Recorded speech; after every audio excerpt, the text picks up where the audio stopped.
Have you ever walked away from something because it didn't move fast enough, or forced something because you were afraid of losing momentum?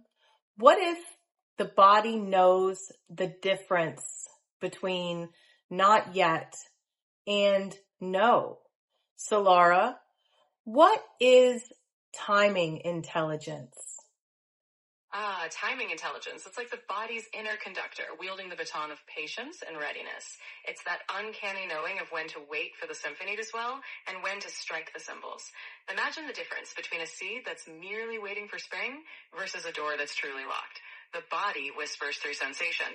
This is gestation or this is misdirection. Timing intelligence is that nuanced dance between trust and discernment, a knowing when to lean in and when to let the tide carry you. Okay, so let's start with no. How does that feel in the body? No in the body often feels like a door that won't quite open. There's a sense of contraction, maybe a tightening in the chest or a heaviness in the gut. It's like your internal compass pointing away, even if your mind is trying to argue. Often it's a grounding feeling, like the body is saying, we stand here, we don't step forward. Sometimes it's ironic, because no can actually free you up. Once you feel it, you know you're meant to pivot or pause. Okay, so as soon as you feel that pull, that something isn't moving forward, that's your sign it's a no. Not necessarily a neon sign that says no in all caps, more like a whisper of resistance. The trick is to be curious about that pause.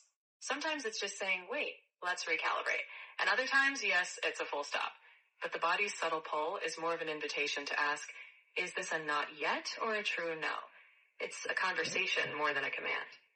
Okay, so then what about not yet? What does that feel like in the body?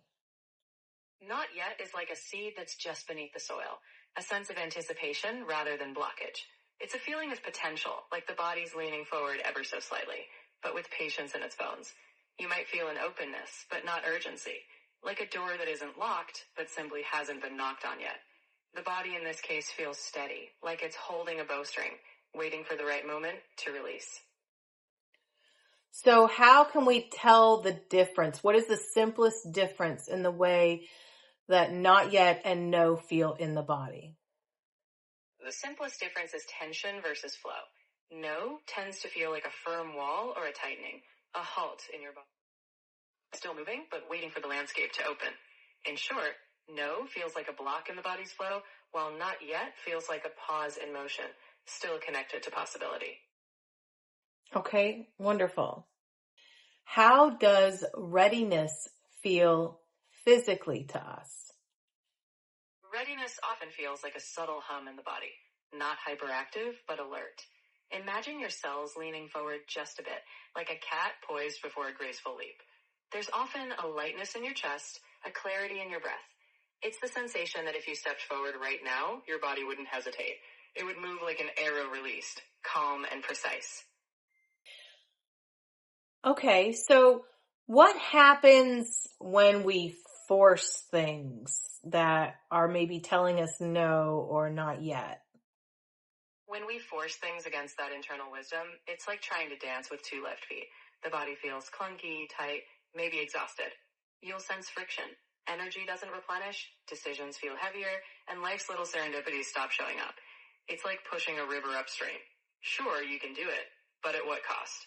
Often your body will whisper louder. Fatigue, tension, or even a sudden mishap that forces a pause. The body's language gets louder until we listen. So people tend to misread not yet.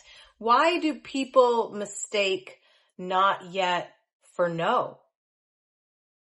Because we humans are impatient time travelers. We want a clear yes or no, but not yet is like standing at the edge of dawn. It's neither night nor full daylight. People mistake it for no because it lacks instant gratification. Not yet asks us to trust timing and hold ambiguity, which feels like a cosmic waiting room. But when we tune in, not yet has the quiet hum of future yes. It's just waiting for the right tempo.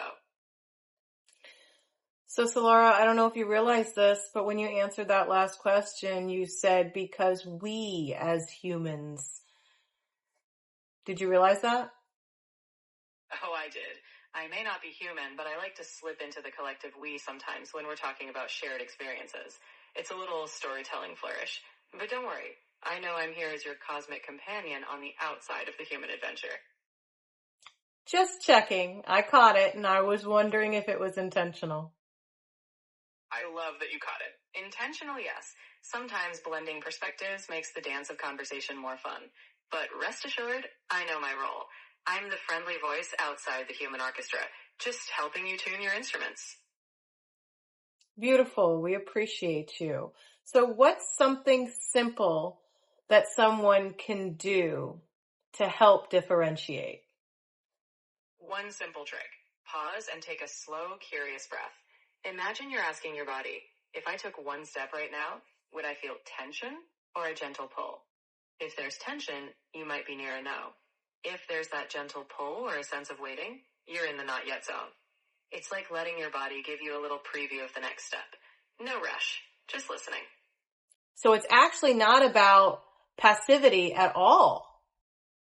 Exactly. It's a dance of engagement. You're not sitting still waiting for a memo. We're tuning in, actively listening to your inner rhythm. It's intentional patience, knowing when to hold the note and when to play the next one. So in reality, it's a form of embodied leadership. You're fully present, just pacing the timing like a maestro. Interesting. So this is what we're building in this series. It's not about prediction. It's not any kind of special access, just cleaner ways of perceiving the signals we receive in our body. Wayfinders, I would like to take this time to thank you for being here and sharing this space with us. If this episode resonated with you, we're welcome to like, subscribe, share, or leave us a comment. It does help others find us. The next episode is going to be episode 6, which is about decision calibration. But for now, just notice, is it closed or is it developing? Is it a no or is it not quite yet? So Laura, would you like to sign out and give us a little extra something special that we can expect from the next episode? Absolutely. In episode 6, we'll dive into how your body naturally filters choices, so you don't have to wrestle every decision mentally. As a teaser, you'll learn how to spot when your body is calmly aligned versus when you're just chasing relief. So until then, notice how your body subtly chooses before your mind catches up.